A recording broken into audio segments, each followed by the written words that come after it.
They thought the old RV in the forest was empty, forgotten by time and rust. But a veteran Navy SEAL's dog stopped cold, smelling something no human could see. Someone had tried to burn the truth before it could be found. Hidden inside that RV was a life waiting for someone brave enough to listen.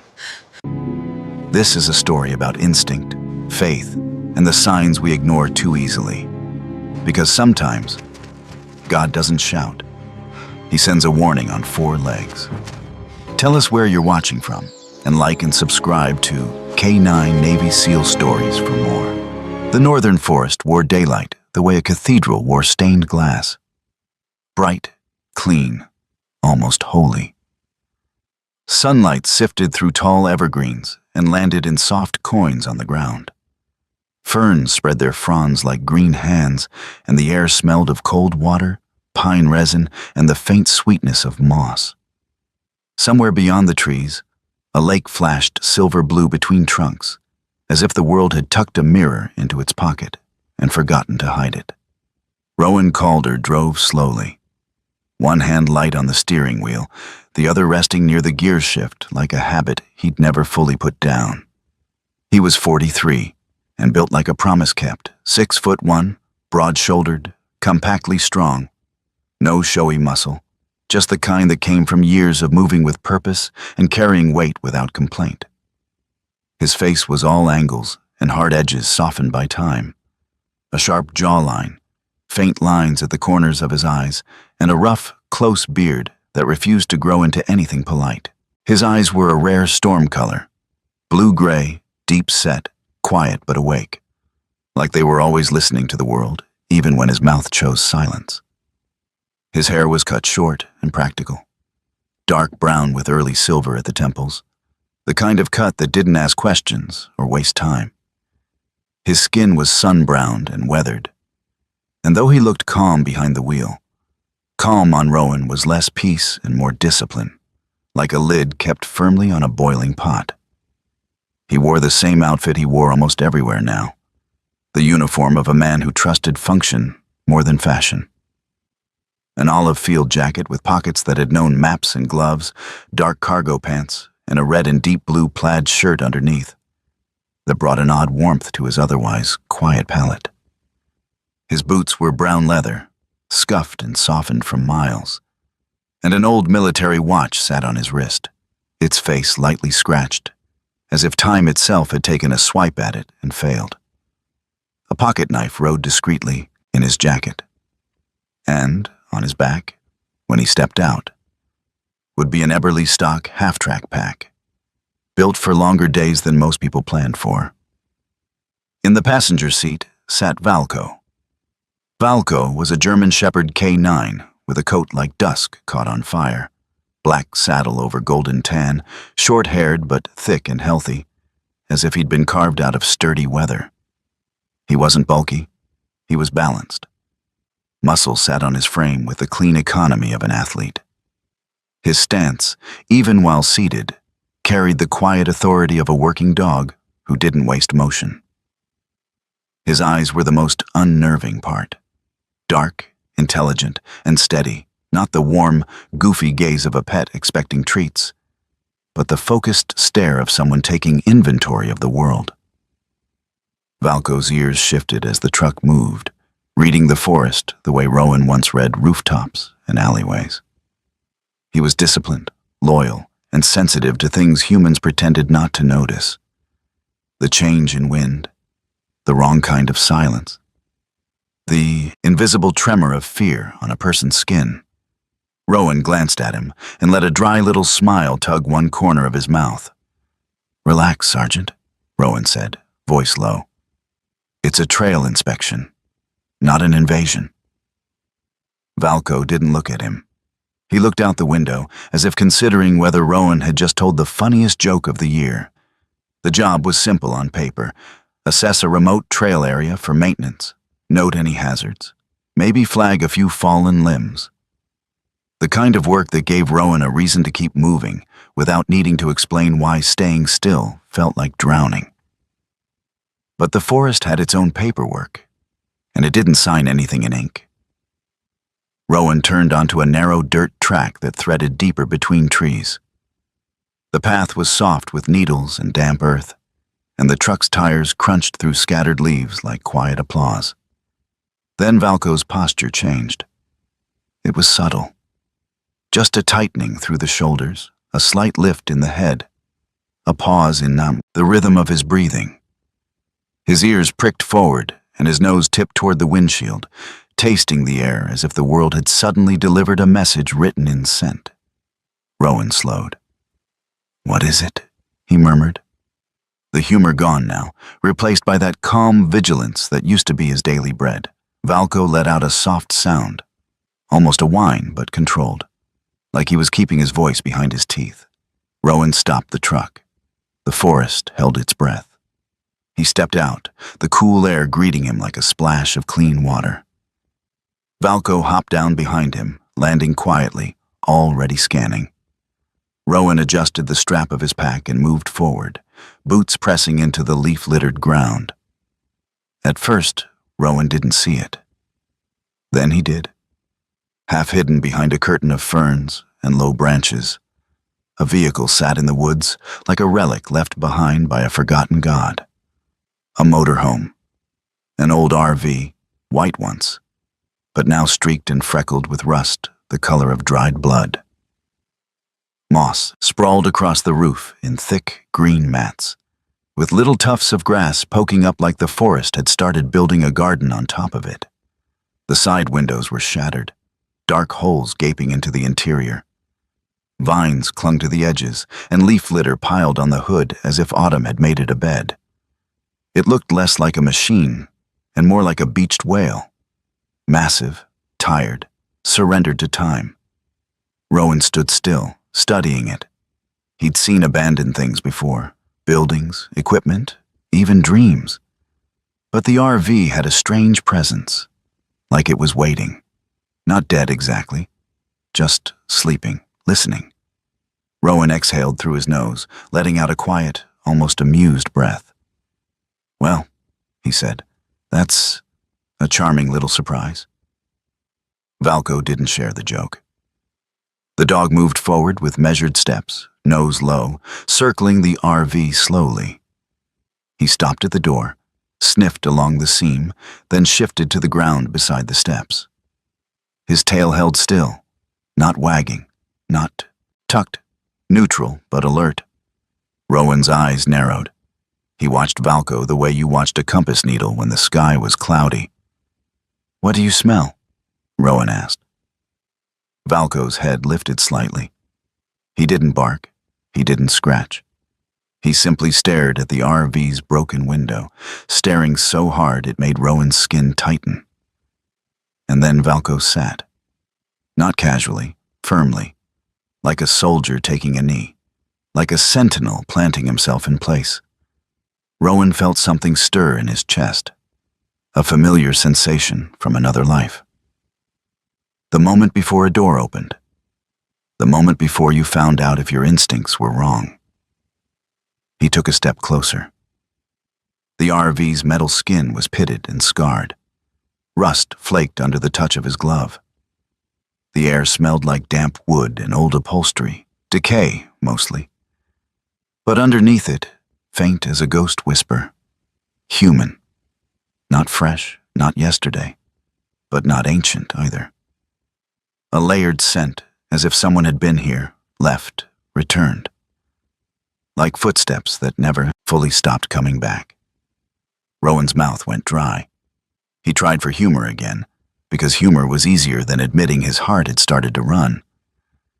"You're telling me this thing's not just a museum exhibit," Rowan muttered to Valco. Valco's ears flicked. His eyes never left the window. Rowan didn't touch the door. Not yet. Instead, he pulled his phone and took a few photos from different angles, the front, the sides, the broken windows. He zoomed in on the moss-covered roof, the rust patterns, the tire that looked half sunken into the soil. Old habits, yes, but also respect. If this was a story, he didn't get to barge into it like an uninvited narrator. He crouched, studying the ground. Leaves, mud, pine needles. A few scuffs near the door, but nothing obvious. Still, the soil was damp, soft. It held secrets well. Valco suddenly leaned forward, nose sweeping along the lower edge of the RV's door. Then his paw came up and scraped once at the earth. Rowan, attention snapped down. What? Valco pawed again, more insistently, digging through leaves. The motion wasn't frantic. It was precise. Rowan shifted closer and brushed aside the leaf litter with his gloved hand. A strip of cloth emerged, damp and dirty, the color once perhaps blue or gray, but faded now. Threadwork along its edge caught the light. Letters.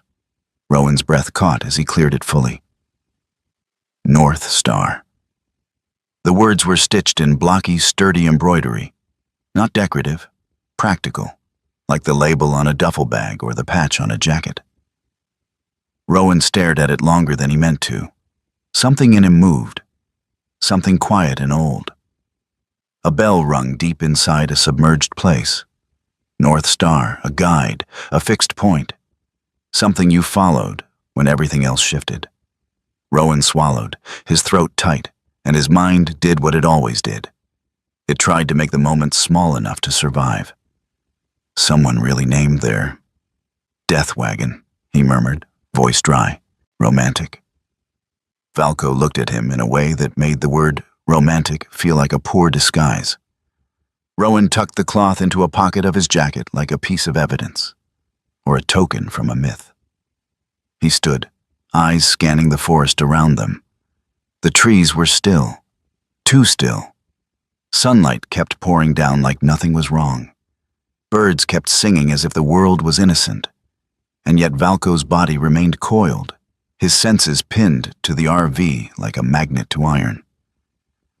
Rowan found himself remembering another scent, long ago, sharp and wrong.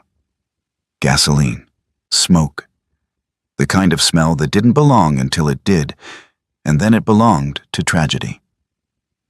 He pushed the thought away like a man closing a door in a storm. Not today, he told himself. He shifted his weight, took another slow step toward the RV's entrance, and raised his hand, then stopped again. A part of him wanted to open the door. A larger part of him, the part that had learned the price of curiosity, wanted to mark the location and leave. He compromised. Rowan backed away slightly and keyed his phone, marking the GPS coordinates. He snapped another photo of the door, the cloth patch in his pocket like a stone. He looked at Valco. All right, Rowan said softly, voice not joking now. We don't rush this. We don't play hero. We don't do anything stupid.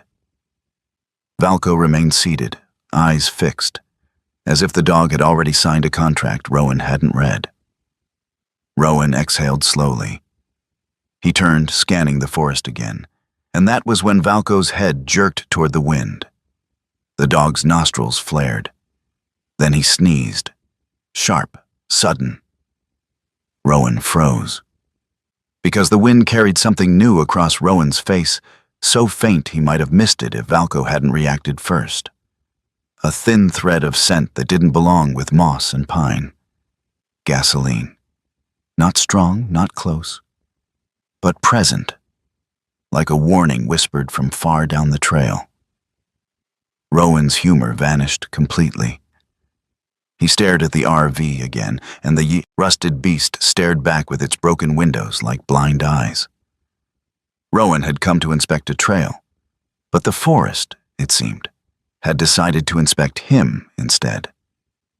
And Valco, steadfast, unmoving, kept watch, as if guarding a sleeping star that wasn't supposed to be found. Rowan didn't leave the forest right away. He stood a few yards back from the RV, letting distance cool the moment the way a soldier cools a barrel after a long burst.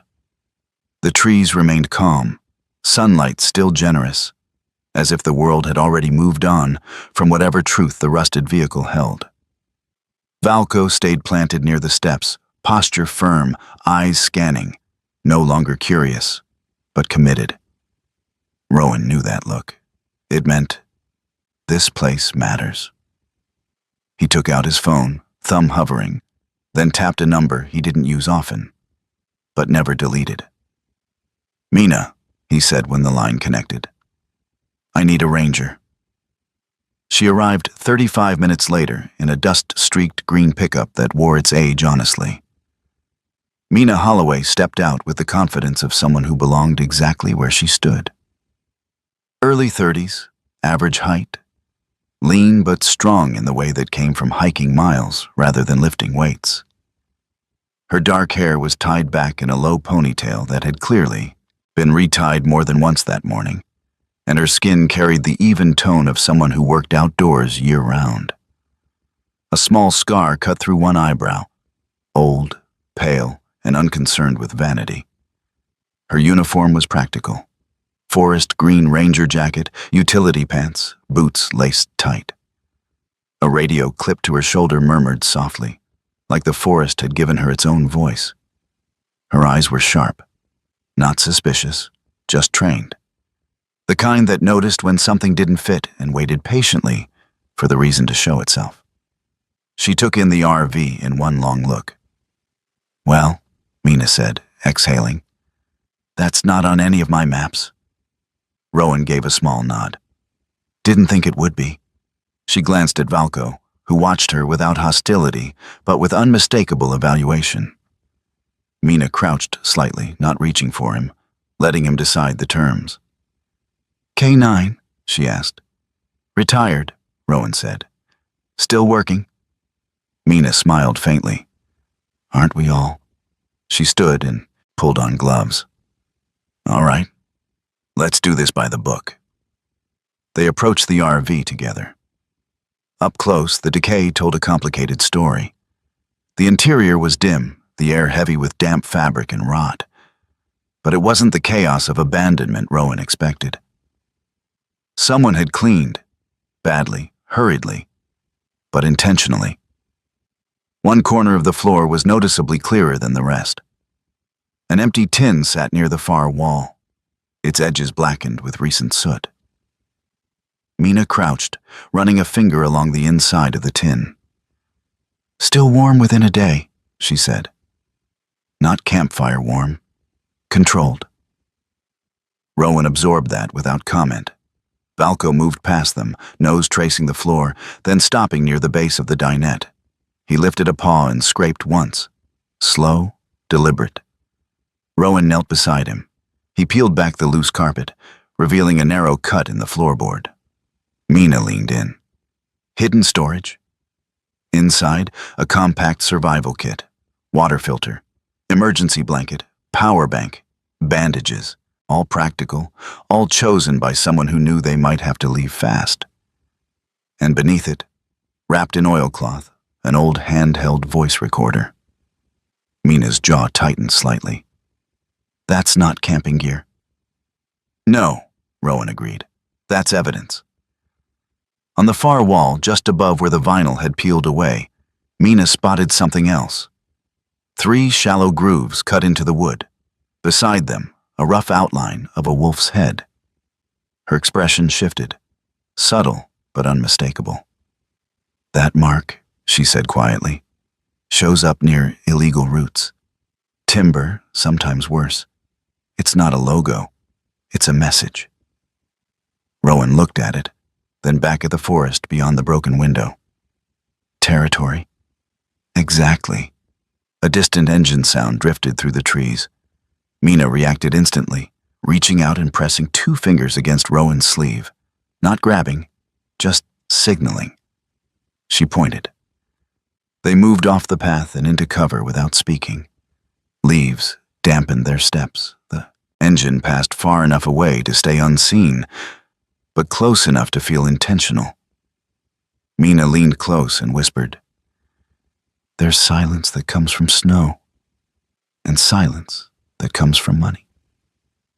Rowan understood the difference. They waited until the sound faded. Then Mina retrieved a compact trail camera from her pack. "Protocol," she said. "We don't spook whoever this is. We let them show themselves." She mounted the camera with practiced ease, angling it toward the RV without making it obvious. Rowan watched Valco as she worked. The dog's body had relaxed just enough to stay still, but his attention never drifted, like a guard who knew his shift wasn't over. When they finished, Rowan stepped back and studied the RV again. It didn't look abandoned anymore. It looked occupied by absence. They walked a short distance away to debrief, leaning against the tailgate of Mina's truck. Mina took notes. No record of a registered RV here. No permits, no reports, officially. Rowan nodded. Unofficially?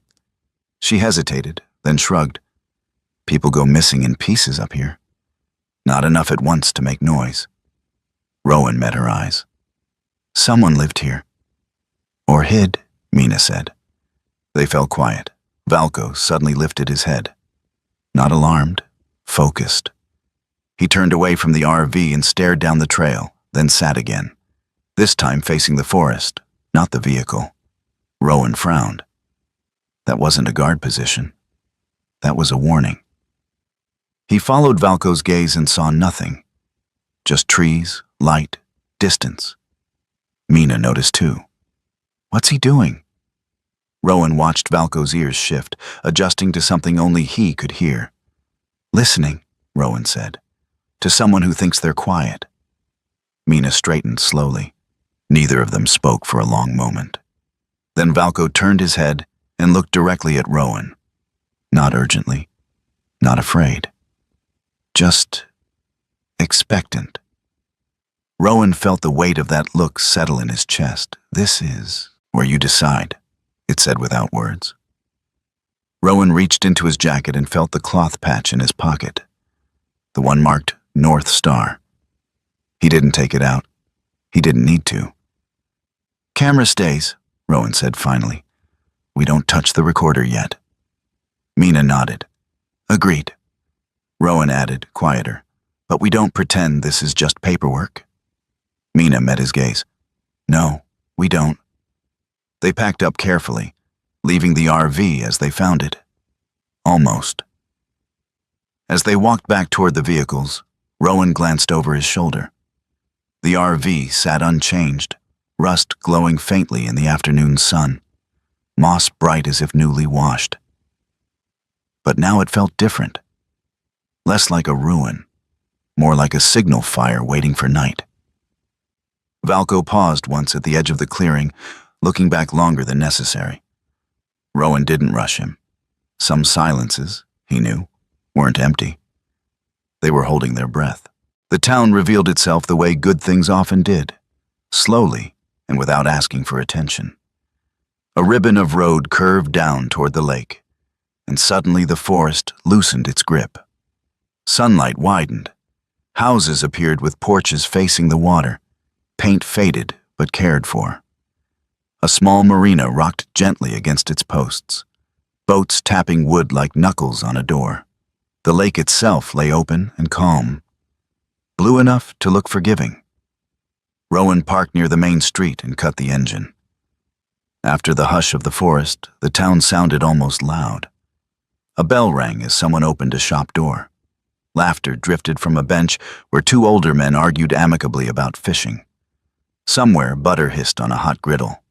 Valco jumped down from the truck and stood at Rowan's side, posture alert but not tense. His tail hung low and steady. Towns made him cautious in a different way than woods did. Too many overlapping scents. Too many lives brushing past each other like loose threads. Rowan adjusted his jacket and walked toward the diner with the red awning. Inside, warmth wrapped around him immediately. The smell of coffee and frying potatoes filled the air, rich and grounding. The place was small but alive. 4 booths, a counter worn smooth by elbows and years, and a jukebox that looked like it had opinions about modern music. Behind the counter stood Mabel Harlow. She was in her late 60s, tall for a woman her age, with a frame that had thinned but not weakened. Her gray hair was pulled into a loose bun that never quite stayed neat, and her face held lines earned from both laughter and worry. Her skin was pale but healthy, freckled in places where the sun had always found her. She wore a faded apron dusted with flour and grease, as if it had grown that way. Her eyes were sharp and kind in equal measure, the kind of eyes that could cut through nonsense, but still make room for grace. She looked up as Rowan entered, took him in from boots to shoulders to the quiet set of his jaw, and smiled without surprise. "You're not from here," she said, pouring coffee into a chipped mug. "But you're not lost either." Rowan returned a small smile. "Is it that obvious?" Mabel slid the mug across the counter. "Lost men look around like they're hoping the walls will explain themselves. You look like you're asking questions without speaking." Rowan accepted the coffee. "I had a few questions I was hoping you might answer." Mabel leaned her elbows on the counter. "Depends what kind." Rowan nodded toward the window where the lake glimmered. "About the woods?" That smile faded. Not entirely, but enough. "Of course it's about the woods," she said softly. "Everything that matters around here eventually is." She glanced at Valco, who sat neatly near Rowan's boots, eyes scanning the room, but body relaxed. "And who's this handsome officer?" she asked. "Valco," Rowan said. "He keeps me honest." Mabel hummed approvingly. "Good dogs always do." Rowan waited. He'd learned long ago that silence could be an invitation if you let it breathe. Mabel sighed and straightened, wiping her hands on her apron. "You're asking about Eden Price," she said, not looking at him. Rowan's gaze sharpened. "I haven't said a name." "No," Mabel replied. "But you came from the trees with that look. And Eden's the only name that's been sitting heavy lately." She poured herself a coffee and took a sip before continuing. "Eden was smart. Too smart for a town that likes its evenings predictable. Mid-30s, slim but strong. Walked like someone used to covering ground. Dark blonde hair she kept tied back most days. Skin fair but weathered from being outdoors more than indoors. Eyes always scanning, like she was waiting for the world to blink first." Mabel's mouth tightened slightly. She asked questions about trucks on the back roads, about late-night activity near the lake. Some folks called it curiosity. Others called it trouble. "And then she disappeared," Rowan said. Mabel nodded. "Last summer, people said she went hiking or moved on. That's what people say when the alternative makes them uncomfortable." Rowan took a slow drink of coffee. "Did she come here often?" "Every morning," Mabel said. "Same booth, same eggs, black coffee, tipped too much, like she was apologizing for something she hadn't done yet." Rowan felt something click into place. Not a solution, just a shape. He paid and thanked Mabel. As he turned to leave, she called after him. "Whatever you're looking for," she said, voice steady, "be careful what you wake up. This town sleeps because it wants to." Outside, Rowan paused by the truck. Valco's ears had turned toward the far end of the street, his attention drawn to a passing vehicle. A pickup rolled by slowly, dark green company logo stenciled on the door. Timberline Forestry Services. Valco's body stiffened. He moved closer, nose low, sniffing the air as the truck idled briefly at the stop sign. A low sound rumbled in his chest. Not a bark, not a growl. A warning, contained. Rowan caught it immediately. The truck accelerated and disappeared down the road. Rowan knelt beside Valco, resting a hand briefly on the dog's shoulder. "What is it?" he murmured. Valco didn't look at him. His eyes stayed on the road long after the truck was gone. Rowan straightened. He drove next to the small police station, a modest brick building with a flag out front and a bench worn smooth by waiting. Inside, the air smelled faintly of paper and disinfectant. Behind the desk stood Deputy Cormac Reed. Reed was a man in his late 50s, tall but slightly stooped, as if years of carrying responsibility had bent him forward by degrees. His face was broad and weathered, with a graying beard kept trimmed out of habit rather than pride. His eyes were brown and tired, but not unkind. They had the look of someone who'd seen enough to know better, and sometimes chose not to. He studied Rowan for a long moment before speaking. "You're the guy asking about the woods," Reed said. "Word travels fast," Rowan replied. "Only when it wants to," Reed said. "What do you want?" Rowan met his gaze squarely. "Information. About Eden Price." Reed's jaw tightened. Not anger, something closer to resignation. "She's gone," Reed said. "No evidence of foul play, no reason to keep digging." "Except the trucks," Rowan said evenly, "and the roots. And the fact that people who ask questions stop showing up for breakfast." Reed leaned back, exhaling through his nose. "This town doesn't need outsiders stirring things up." Rowan didn't flinch. "I'm not stirring, I'm listening." Reed's eyes flicked to Valco, who sat calmly beside Rowan, gaze steady and unreadable. "That dog yours?" Reed asked. "Yes." "Working?" "Always." Reed's shoulders sagged a fraction. "Some silences keep the peace," he said quietly. Rowan's voice was just as quiet. "Some silences buy time." Reed said nothing to that. Rowan left without pushing further. Outside, dusk had begun to soften the edges of the world. Lights blinked on in windows. The lake reflected the sky like a held breath. That night, Rowan returned to his rented cabin on the edge of town. It was small and clean, the kind of place meant for fishermen and weekend hikers. He fed Valco, then sat on the steps, letting the dark settle. The forest loomed beyond the clearing, patient. Valco lay beside him, head on his paws, eyes half-lidded but alert. Rowan's thoughts drifted backward, to another night, another smell, gasoline, a choice not to act, a loss that had taught him the weight of ignoring small things. A soft clink broke the quiet. Rowan's head snapped up. Something lay on the wooden step near the door, a small object catching the porch light. He rose slowly, every sense awake. It was a lighter. Plain metal, cold to the touch, and etched into its side. A wolf. 3 lines. Valco stood instantly, placing himself between Rowan and the darkness. A low, controlled sound vibrating in his chest. Rowan closed his fingers around the lighter, feeling its weight. He didn't need a note. The message was clear. "We see you." Rowan looked out toward the trees, eyes hard, breath steady. Behind him, the cabin light hummed softly.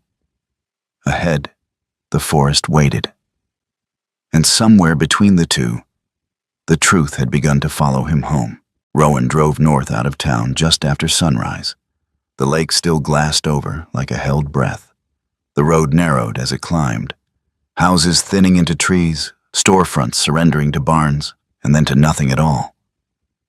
Valco rode in silence, sitting upright in the passenger seat, head angled slightly as if tracking invisible lines across the land.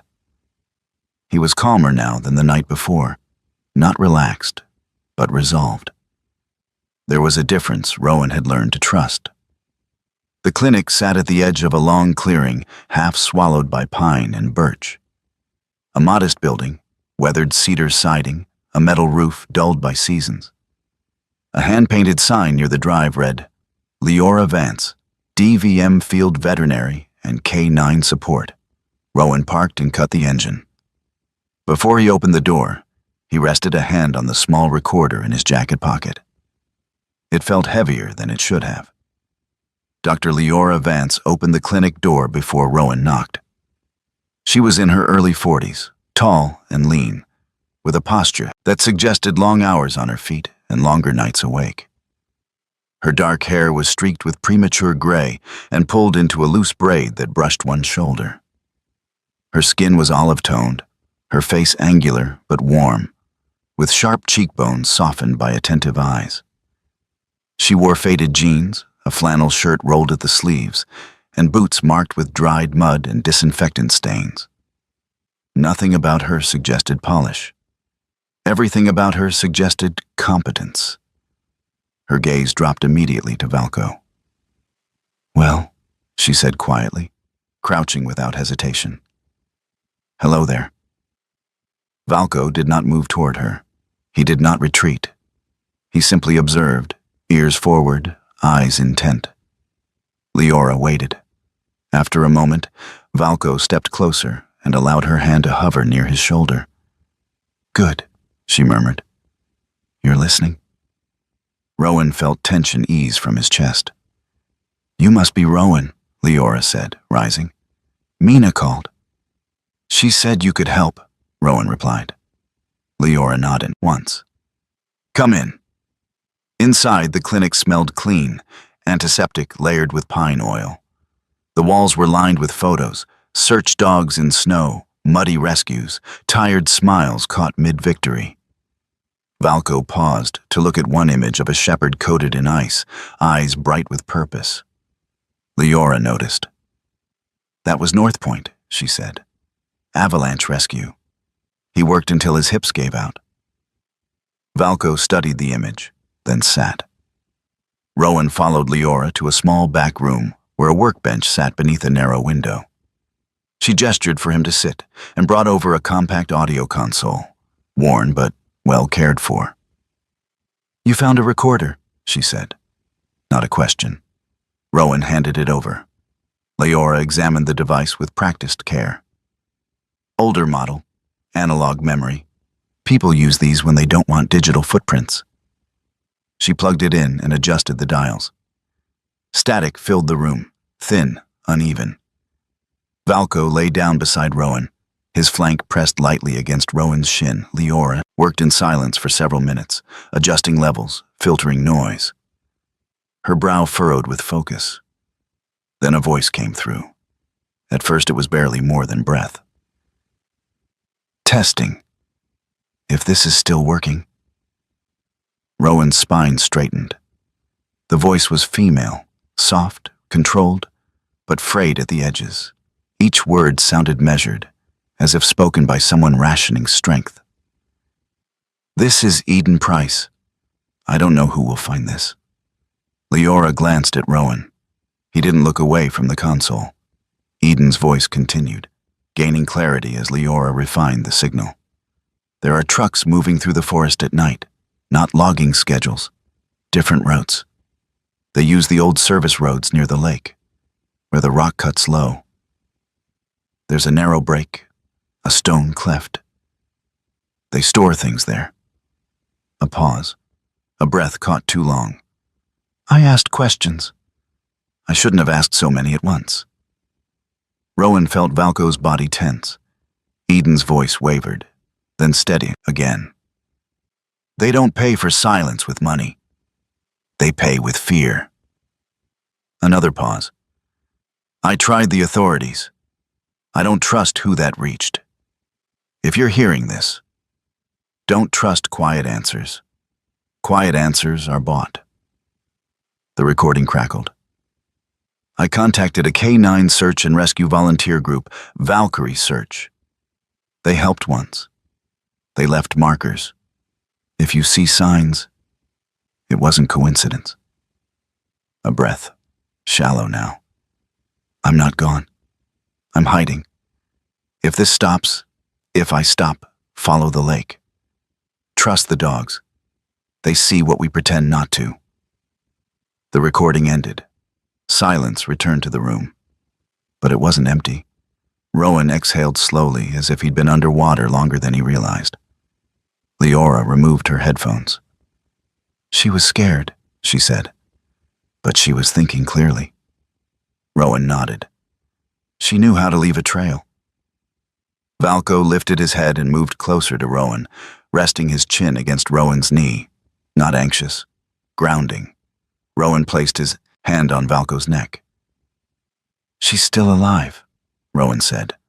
Not as a hope, but a conclusion. Leora watched him closely. "What makes you sure?" "She didn't say goodbye." Leora considered that, then nodded. I've heard enough of those recordings to know the difference. Rowan stood. Mina and I will set eyes on the routes she mentioned. Carefully. Leora's expression hardened slightly. You don't go charging into rock cuts alone. We won't, Rowan said. We document. We step back. Leora knelt again beside Valco. And you, she said softly, are very good at knowing when to stop. Valco met her gaze, unblinking. They regrouped later that afternoon near the forest edge. Mina had maps spread across the hood of her truck, weighted down with stones. Rowan relayed Eden's words. Mina traced the lake's contour with a finger. There's a natural rock split here. Old service path runs close, but it's not maintained. Perfect for moving things unseen, Rowan said. They planned deliberately. Trail cameras placed at intersections, audio recorders hidden near the path. No confrontation, no heroics. Valco paced slowly between them, stopping occasionally to sniff the wind, then moving on. About a third of the way through their setup, Valco stopped short. Not alert, not alarmed. He sat. Rowan frowned. What is it? Valco didn't look at the trees. He looked at Rowan. There was something different in his eyes. Not warning, not fear. Recognition. Rowan felt it like a quiet hand on his chest. A memory surfaced uninvited. Years ago, another dog, another pause. A moment Rowan ignored because the mission clock was louder than instinct. The memory ended badly. Rowan swallowed. I hear you, he said softly. Valco stood and moved again, satisfied. Mina watched the exchange. He does that often? Only when I'm about to repeat a mistake, Rowan replied. They finished placing the last camera as daylight slanted toward evening. Rowan stepped back and surveyed the forest. The map Eden had drawn with her voice now had shape, direction. They didn't move further. Not yet. As they packed up, Rowan glanced once more toward the lake's distant shimmer. Somewhere beyond those trees, Eden was still breathing, and Valco, steady, watchful, walked at Rowan's side like a vow that had finally been spoken aloud. Morning laid a pale sheen across the water, turning the lake into a wide, patient mirror. Mist hovered low, curling and uncurling as if the surface itself were breathing. Pines crowded the shoreline, their reflections stretching downward like dark questions no one wanted to ask out loud. Rowan parked the truck well back from the access path. No fresh tracks. No obvious signs of recent use. That alone made him uneasy. Mina stepped out first, efficient as always, her ranger jacket zipped to the collar. She scanned the area with practiced calm, then reached into her pack and pulled out 2 compact trail cameras. Intersections first, she said. In and out, no drama. Rowan nodded. Valco waited between them, posture neutral but attentive. Tail low, ears tracking the breeze. His black and tan coat caught the light in muted highlights, muscles shifting subtly beneath short fur as he adjusted his stance. He looked less like a dog today and more like a compass that had decided on true north. They worked methodically. Mina placed cameras where the old service path narrowed, where tire ruts overlapped just enough to suggest repetition. Rowan logged coordinates on his phone, marking distances and angles with the quiet satisfaction of someone who trusted maps more than guesses. When Valco moved, they followed. He led them away from the water and toward a break in the rock line, a natural cleft where the land dipped sharply, stone walls rising on either side like the jaws of something ancient. Shade pooled there, even in daylight, and the air grew cooler, heavier. Rowan slowed. The smell hit him next. Not strong, not obvious, but present in layers. Fuel, oil, metal. Valco's nose dipped lower as they approached, movements deliberate, controlled. He paused every few steps, inhaling deeply, then continued. He wasn't pulling. He was guiding. This is it, Mina murmured. The cleft opened into a narrow passage, the stone walls scraped and scarred by time. At the base, the ground was packed hard, darker than the surrounding soil. Rowan crouched and pressed his fingers against it. "Tire marks," he said. "Heavy load." Repeated. They didn't rush. Rowan took photos from multiple angles: wheel depth, direction of travel, disturbed gravel. Mina logged GPS points and adjusted one of the cameras, angling it down the passage without making it obvious. Inside the cleft, the air smelled stale, trapped. Sunlight filtered down in thin, slanted lines, catching dust motes that drifted like slow snow. They found the first crate half hidden behind a rock outcropping. It was wooden, weathered but intact, stenciling scratched away, or Rowan photographed it without touching. He didn't need to open it to know it mattered. "Storage," Mina said quietly. "Temporary." Rowan nodded. "They don't stay long." Valco moved past them, deeper into the cleft, then stopped abruptly. He lowered himself into a sit. Not alert, not alarmed. Still.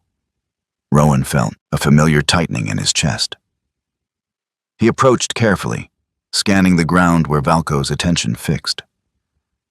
The soil there was disturbed differently. Lighter impressions, uneven spacing. Footprints, smaller, narrower. Human, but not built for hauling crates. Rowan followed the trail with his eyes until it ended at a flat stone near the wall. Something caught the light. A hair clip. Plastic, cracked at one edge, its once bright surface dulled by dirt and time. Rowan picked it up gently, turning it between his fingers. Mina's breath left her in a slow exhale. "That's not industrial." Rowan shook his head. "No." Beneath the stone, a scrap of paper lay folded twice, pressed flat as if someone had smoothed it down with care. Rowan unfolded it. A date. And beneath it, 3 words written in a hurried hand. "Don't trust quiet." Rowan closed his eyes for half a second. "She was here," he said. "Not relief, not triumph, just fact." They documented everything: photos, coordinates, audio samples of the cleft's acoustics. Rowan recorded distant sounds, the way the stone swallowed noise, the way footsteps echoed only when you wanted them to. They were finishing when Valco's head lifted. His ears angled forward, his body stiffened, not in fear, but in focus. Rowan froze. "What is it?" Mina whispered. Valco didn't answer with movement. He answered with stillness. Then, softly, faintly, the sound reached them. An engine, not close, but approaching. Mina cursed under her breath. "Timing's perfect." They moved fast, but not frantically. Rowan tucked the hair clip into an evidence bag. Mina adjusted the nearest camera one last time. They slipped into cover just as a truck rolled into view at the mouth of the cleft. It was a flatbed, paint dulled by dust, company markings partially obscured. 2 men climbed out. The first was tall and broad, shoulders sloped forward as if he'd learned to lean into weight. His beard was dark and heavy, untrimmed, and his jawline carried the blunt angles of someone used to forcing doors open rather than knocking. He moved with confidence that bordered on carelessness. The second man was younger, thinner, restless. His hands kept moving, adjusting gloves, rubbing at his neck. His eyes darted too often toward the trees.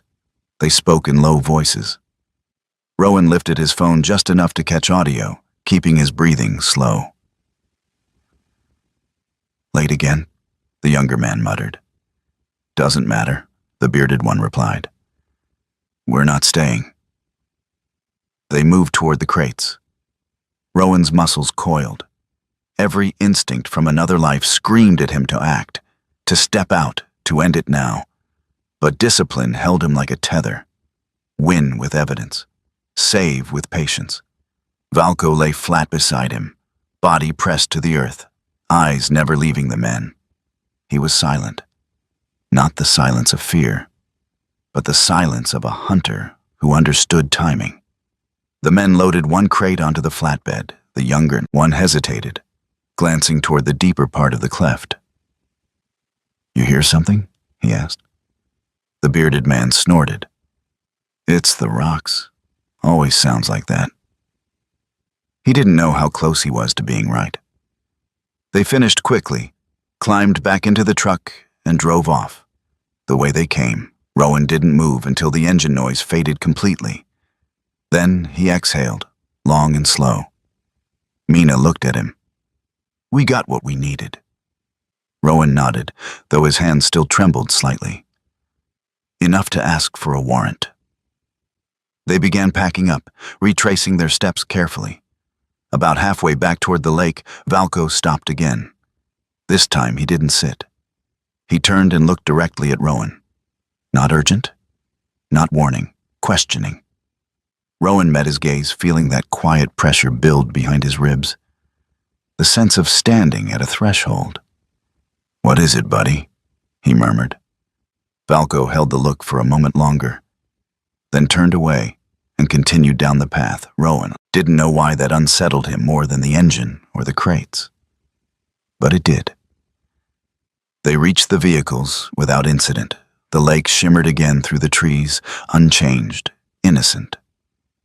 Rowan paused and looked back toward the cleft, now hidden by stone and shadow. "They know this place is watched now," he said. Mina nodded. "Which means they'll move, or escalate." Rowan opened the truck door. "Either way, they'll make a mistake." Valco jumped in and settled, eyes forward, posture calm. As Rowan started the engine, he felt the weight of what they'd gathered. Not just evidence, but confirmation.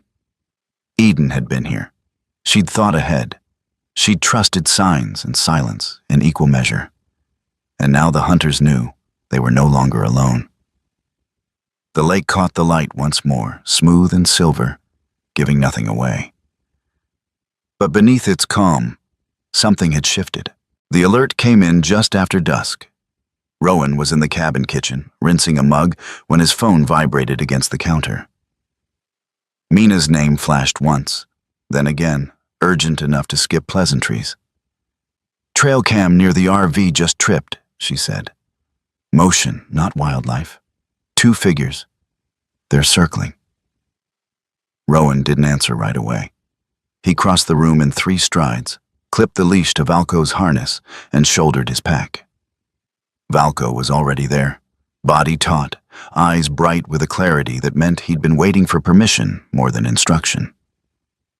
"We're moving," Rowan said. They drove without headlights for the first mile, the road a pale ribbon under a rising moon.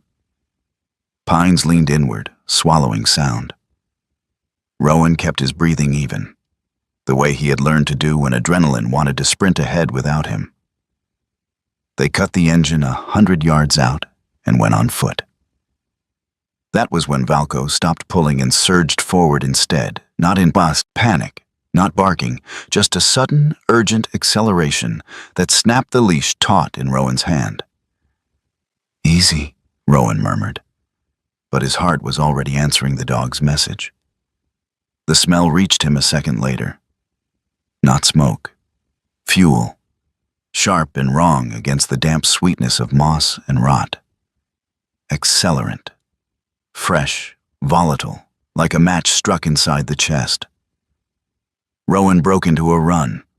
The RV came into view through the trees, its pale rusted flank catching moonlight.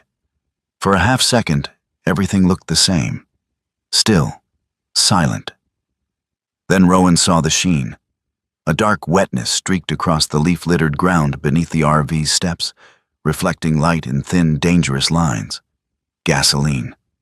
Valco lunged toward the steps, barking once, short, sharp, and then darted back, circling, nose sweeping fast, precise. He wasn't searching. He was confirming. Rowan dropped to one knee, yanked the fire extinguisher from his pack, and scanned. The flame hadn't bloomed yet. Whoever had poured the fuel hadn't struck the match or had been interrupted. Rowan didn't wait to find out which. He sprayed the ground first, then the RV's steps, white foam hissing as it swallowed the reflective sheen. He worked outward, methodical, refusing to let panic take the wheel. "Mina," he said into his phone. "We've got accelerant. No active fire. I'm neutralizing." "Copy," she replied, breathless. "State fire's en route. I'm 2 minutes out." Rowan moved around the RV, coating the lower panels, the door seam, the dirt beneath the chassis. The smell retreated, subdued, but not gone. That was when Valco froze. Not alert, not guarding, listening. His ears angled toward the RV's rear quarter, his body going utterly still in a way Rowan recognized from a lifetime ago. The moment before a door was breached, when the air itself seemed to lean forward. Rowan followed. The RV's back panel sagged, its metal skin eaten thin by years. Valco pressed his nose to a section near the floor, then scratched, once, twice, then barked again, higher this time. "Here," Rowan breathed. He set the extinguisher down and dropped to his hands, fingers probing the softened paneling. The wood gave way with a dull crack, exposing a crawl space beneath the rear bench. "Easy," Rowan said, voice low, steady. "I've got you." He pried the panel wider. A shape moved inside. A human breath. Ragged, shallow, cut through the night. Rowan's chest tightened. He reached in carefully and found an arm, thin, trembling, skin cold through damp fabric. He widened the opening and shone his light. Eden Price blinked back at him. She was smaller than Rowan had imagined from Mabel's stories. Slim, compact, her strength now folded inward by exhaustion. Her dark blonde hair was tangled and damp, clinging to a face made pale by hunger and cold. Dirt streaked her cheeks like war paint applied by fear. Her eyes, gray-green, sharp even now, fixed on Rowan with a flash of recognition that was almost disbelief. "You're real," she whispered. "Yes," Rowan said. "And we're getting you out." Valco shoved his head into the opening, whining softly, tail sweeping dust. Eden's gaze snapped to him, and something loosened in her face. A small, broken sound escaped her throat. "You found it," she said. "The North Star." Rowan didn't ask how she knew his name. He widened the opening further, braced his feet, and slid his arms beneath Eden's shoulders and knees as she weighed less than she should have. The reality of that settled into him like a bruise. As he lifted her free, she flinched, then relaxed when Valco pressed close, his solid warmth anchoring her. "I didn't stay here," Eden said, breath hitching. "Not long. I moved. The ravine, the old shed, the lake edge.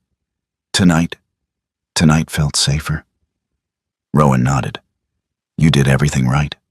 Mina's headlights cut through the trees as she arrived, truck skidding to a stop. She jumped out, eyes wide as she took in the scene. Foam on the ground, the opened panel, Eden in Rowan's arms. "Oh my God," Mina breathed. Behind her another vehicle pulled up, red and white, followed by a third. 2 firefighters stepped out, both men in their 40s, faces lined by heat and long hours. One was tall and barrel-chested with a shaved head and calm eyes. The other, shorter, wiry, moving with quick efficiency. They took in the situation without questions, spreading foam and checking the perimeter. "Fire never caught," the taller one said. "Lucky." Rowan set Eden gently on a blanket Mina had spread. Leora's truck arrived moments later, tires crunching, and the veterinarian was out before the engine stopped.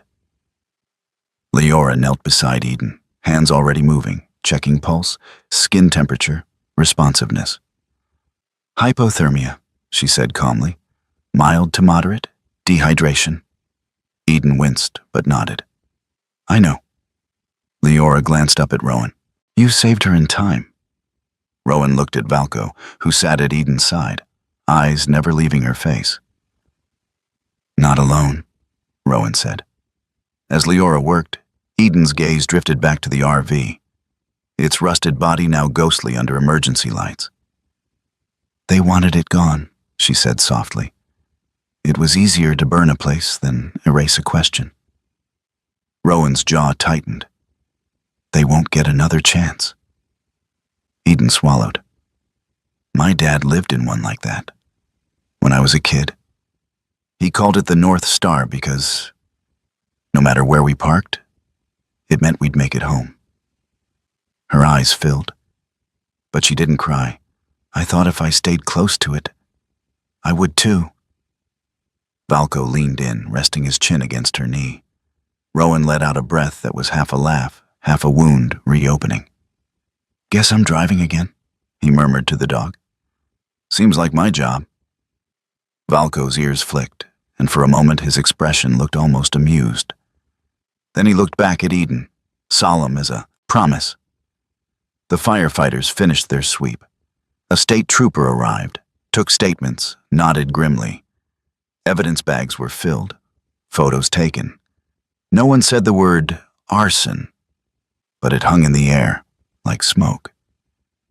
When they loaded Eden into Leora's truck, wrapped in blankets, she reached out and caught Rowan's sleeve. They knew someone was watching, she said. This was a message. Rowan met her gaze. Then it failed.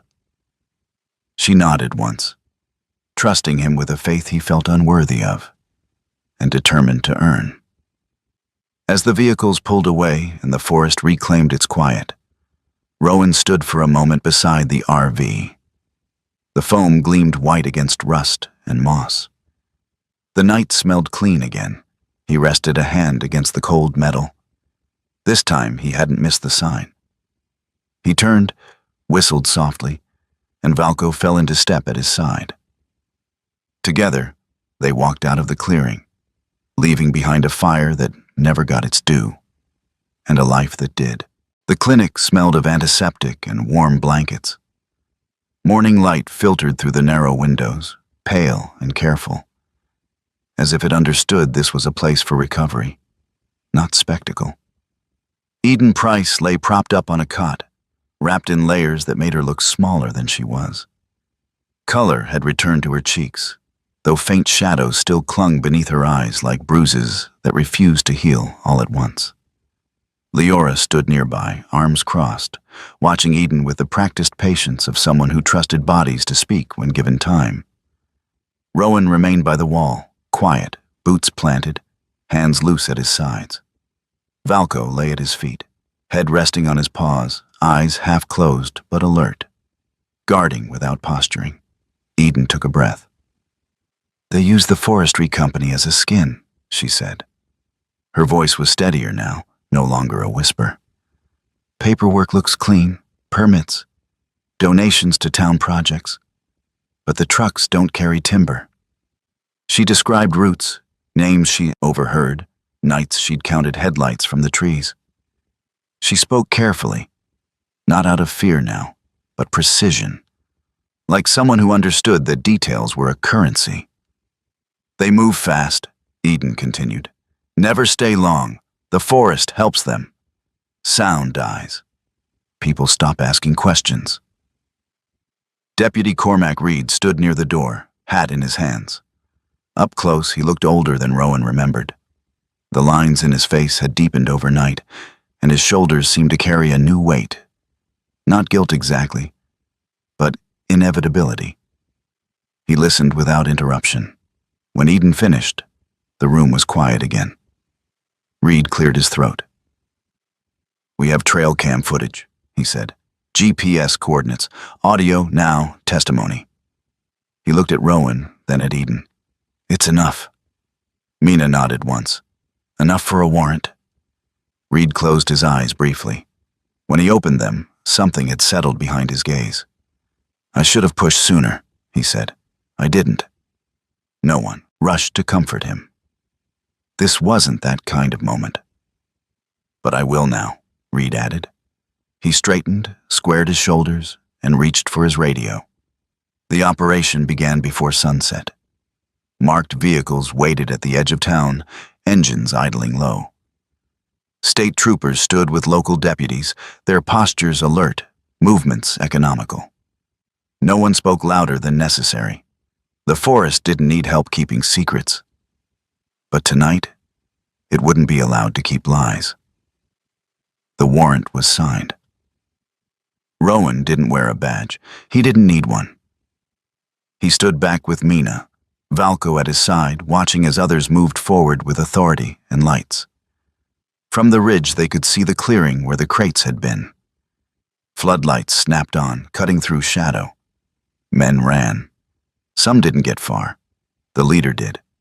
He emerged from behind a truck, hands raised slowly, face hard and pale under the lights.